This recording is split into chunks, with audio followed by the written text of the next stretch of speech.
नमस्कार दोस्तों, आइए सुनते हैं आज की कहानी। सेवा करती हूँ तो सम्मान भी चाहिए। मेरी सास अभी 55 साल की हैं। पहनने ओढ़ने घूमने फिरने के मामले में वे अभी भी जवान हैं। बस दवाई लेते समय या काम करते समय बुजुर्ग हो जाती हैं। आज सुबह से ही घर में सब बड़े लोग एकत्रित थे और बैठकर मेरी प्राथमिकताएं तय कर रहे थे, क्योंकि उनके अनुसार मैं कोई भी काम समय पर नहीं करती। मैं उन लोगों के अनुसार कभी भी समय पर कार्य नहीं करती। इस कारण से शिकायतों का पोटला भी खोला जा रहा था। जब वे लोग मेरी प्राथमिकताएं तय कर रहे थे, उस समय उन लोगों को चाय नाश्ता पकड़ाने का काम भी मेरा ही था। बस मुझे ऑर्डर दे दिया जाता था और मैं एक आदर्श कर्मचारी की तरह वह सब सामान उन तक पहुंचा देती थी। पर फिर भी मैं कभी इस घर की जिम्मेदार सदस्य नहीं रही। चलिए मैं आपको अपना परिचय कराती हूँ। मेरा नाम सांझ है।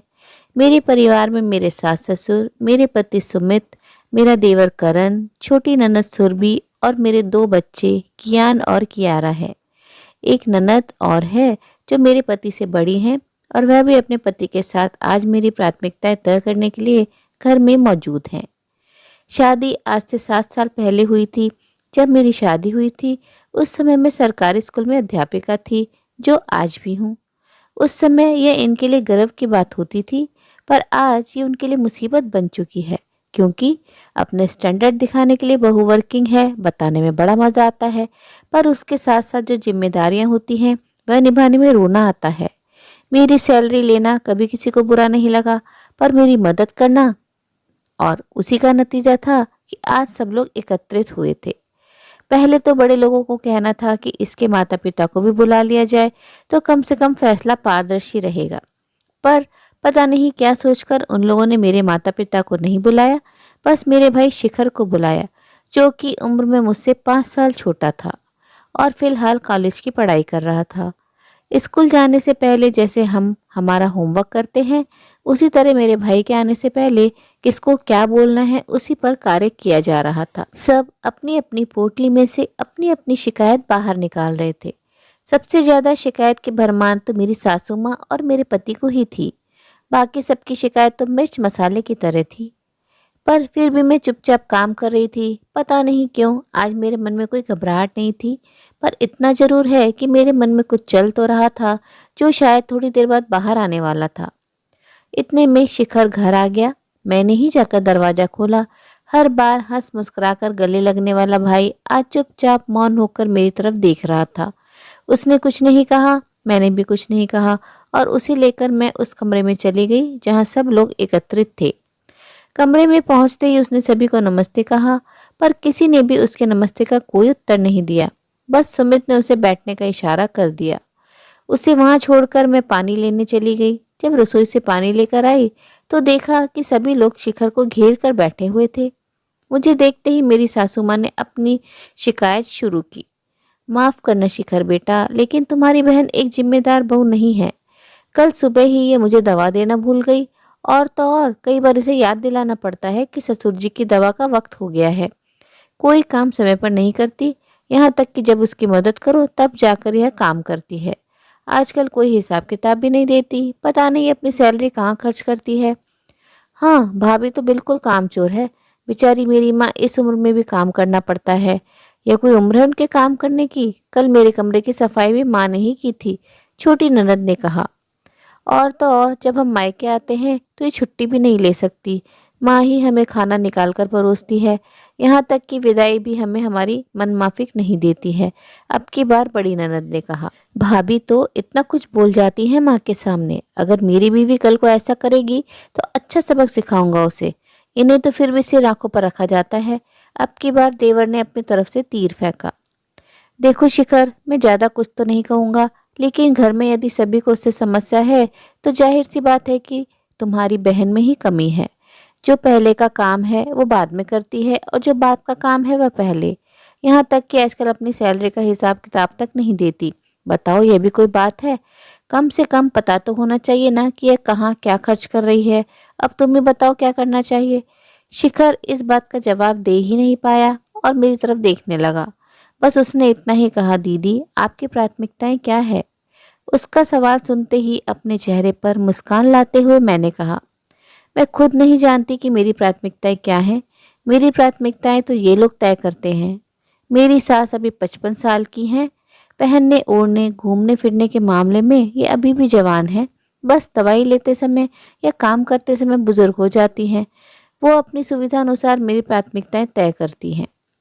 मेरी छोटी ननद जो घर में कभी भी काम करना पसंद नहीं करती, यदि एक दिन उसके कमरे की सफाई उसकी माँ कर दे तो उसे बुरा लग जाता है। वो मेरी प्राथमिकता तय करती है।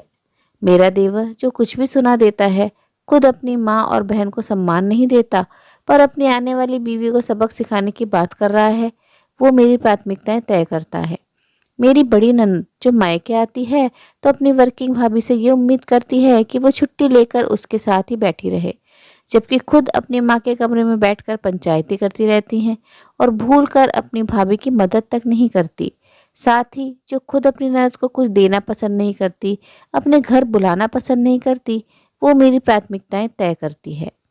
मेरा पति मेरी ही सैलरी में से हिसाब किताब पूछता है, जबकि उसे अच्छे से पता है कि मेरी सैलरी का आधा हिस्सा इन लोगों के लोन भरने में जाता है और कुछ हिस्सा बच्चों की फीस में। वो भी तो मेरी प्राथमिकताएं तय करता है। सच कहूँ तो मेरी प्राथमिकताएं वो हैं जो मेरी अपनी है ही नहीं, उसे भी तय करने वाले कोई और फिर कहते हैं कि यह कोई काम ढंग से नहीं करती। देखना भाई, सुबह से ये लोग बैठकर पंचायती कर रहे हैं और मैं अकेले काम में लगी हूँ। इन सब ने नाश्ता भी कर लिया, पर मुझे अभी तक चाय भी नसीब नहीं हुई। पर फिर भी ये लोग मेरी प्राथमिकता ढूंढ रहे हैं। इन सबको सेवा चाहिए, सेवा करने वाली चाहिए, पर बोलने वाली बहू किसी को पसंद नहीं। अब समझ में आ चुका है कि बहू के खिलाफ तो हर किसी को हमेशा ही शिकायत रहती है। तो सच कहूँ भाई, अब मेरी प्राथमिकता मेरा अपना सम्मान है, स्वाभिमान है। अगर उसकी कद्र करोगे तो ही साथ दूंगी, वरना मैं अकेले भी खुश हूँ। सेवा करती हूँ तो सम्मान भी चाहिए। दो बातें ना सुनूंगी। अपनी सैलरी का अधिकतर हिस्सा तुम पर खर्च करती हूँ तो कुछ अपने लिए भी रखूंगी। आखिर मेरा भी भविष्य सुरक्षित होना चाहिए। अब तुम जानो और ये लोग जाने, मैंने अपनी प्राथमिकताएं बता दी हैं और इसमें अब कोई बदलाव ना करूंगी। मेरे जवाब को सुनकर किसी ने मेरे खिलाफ बोलने की हिम्मत नहीं की। सचमुच इतना कुछ बोल लेने के बाद दिल में बड़ा सुकून था। साथ ही साथ आज मैं आत्मविश्वास से लबालब भर चुकी थी, क्योंकि अब मैं अपनी प्राथमिकताएं जानती हूँ। सच है कि बहू वर्किंग चाहिए, उसकी सैलरी पर भी हक चाहिए, मगर उसकी जिम्मेदारी जो कि दोहरी हो जाती है। इतने बड़े परिवार में उसको बांटने वाला भी कोई चाहिए। एक बहू भी इंसान ही होती है और परिवार का हिस्सा भी। जब सब मिलकर गिन गिन कर उसकी कमियां निकालते हैं तो ये भूल जाते हैं कि घर उनका भी है। वो घर में एक बहू, पत्नी, माँ और भाभी लेकर आए हैं और कोई घर के काम करने वाली या पैसा कमाने वाली मशीन नहीं है वो, जो थके ना या कुछ भूले ना। ऐसी परिस्थितियों में कोई भी लड़की अपना भविष्य सुरक्षित करने के लिए अपने लिए भी प्राथमिकताएं तय करती है, तो इसमें किसी को कोई आपत्ति जताने का कोई हक नहीं। उम्मीद है दोस्तों कहानी आपको पसंद आई होगी। कहानी अच्छी लगी हो तो अपनी राय कमेंट बॉक्स में ज़रूर साझा करें और अपने मित्रों प्रियजनों के साथ भी शेयर जरूर करें।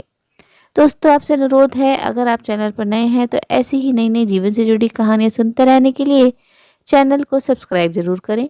कहानी अंत तक सुनने के लिए आप सभी का दिल से बहुत बहुत शुक्रिया। तो फिर मिलते हैं अगली कहानी में। तब तक आप लोग अपना ध्यान रखिए, खुश रहिए, ऐसे ही कहानियाँ सुनते रहिए।